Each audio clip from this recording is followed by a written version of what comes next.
পাশাপাশি এখানে উপস্থিত রয়েছে আমার অত্যন্ত সম্মানিত মায়েরা, বোনেরা, যারা অভিভাবক হিসাবে এখানে উপস্থিত রয়েছে। সর্বোপরি উপস্থিত রয়েছে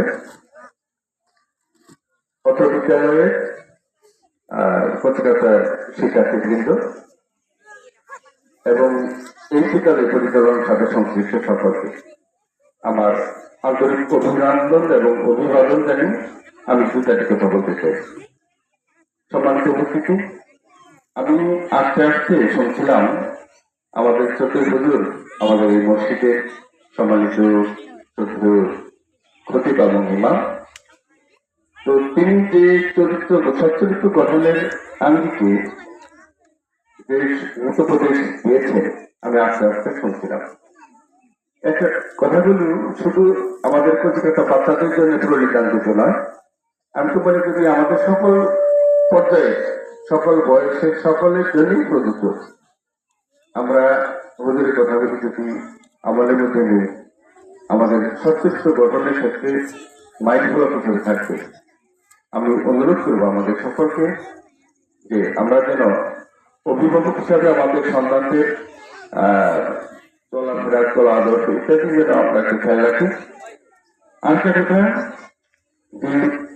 আরেকটি গুরুত্বপূর্ণ কথা, আমার একটু আগে যিনি বললেন আমার দাবি সাহেব, আমজাদ হোসেন সাহেব বলেন যে ফলাফল ঘোষণার মধ্যে কারো যথাযথ দুর্বল হতে পারে, কারো একটু ভালো হতে পারে। আমাদের সম্মানিত অভিভাবকরা এখানে উপস্থিত রয়েছেন, তারা যেন ওই প্রতিকার সন্তান যারা একটু খারাপ করেছে, এরকম হতে পারে, সবাই তো একরকম করবে না, একটু যাদের খারাপ হয়েছে তারা যেন তাদের সন্তানদেরকে তাচ্ছিল্যের সাথে কিন্তু বকাঝকা না করে। কথাটি অত্যন্ত গুরুত্বপূর্ণ একটা কথা উনি বলেছেন, কারণ সন্তানদেরকে যদি নিরুৎসাহিত করার মতো কোনো কথা বলা হয় তাদের সামনে, সাইকোলজিক্যালি এটা তাদের দীর্ঘমেয়াদী একটা প্রভাব পড়ে। তো এটার যেন আমরা না করি, সকল অভিভাবক মন্ডলী যারা এখানে রয়েছেন তারা আমাদের সন্তানদের ভালোর জন্যই তাৎপর্যের সাথে আমরা কোনো সন্তানকে বিবেচনা করবো না। আমি আজকে যারা এখানে পড়াশোনার মাধ্যমে পরীক্ষায় অংশগ্রহণ করার মাধ্যমে আজকে ফলাফলের জন্য অতি আগ্রহ অপেক্ষা করছে, আমি সেই আমাদের সোনামণিদেরকে বলতেছে তোমরা আরো ধৈর্যের সাথে পড়াশোনা করবা, সারা যেভাবে পরামর্শ দেন, উপদেশ দেন, যে নির্দেশনা দেন সেটা তোমরা শতভাগ পালন করবা। আলহামদুলিল্লাহ, আল্লাহ তোমাদেরকে অনেক বড় বানাবেন, এই প্রত্যাশা রাখছি। আর শেষ করার আগে শুধু একটা কথা বলতে চাই যে আমি যেহেতু বানিয়াছি সোনারবাংলা উচ্চ বিদ্যালয়ের প্রতিনিধিত্ব করি, আমি সেই আঙ্গিকে বলতে চাই যে ওখানে ষষ্ঠ থেকে দশম শ্রেণী পর্যন্ত পড়াশোনার ব্যবস্থা আছে। এখানেও ষষ্ঠ, সপ্তম, অষ্টম এখানেও কিছু পড়াশোনার ব্যবস্থা আছে।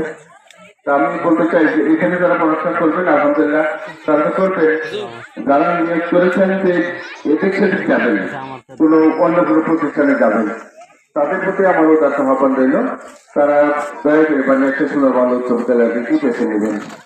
আর আমি আরেকটা কথা অঙ্গীকারের সাথে ঘোষণা করতে চাই, এটা আমি আমার স্কুলে গতকালকে ফলাফল প্রকাশ অনুষ্ঠানে বলেছি যে আসলে কিছু মানে বিশেষায়িত পড়াশোনার সুযোগ সবাই গ্রহণ করতে চায়।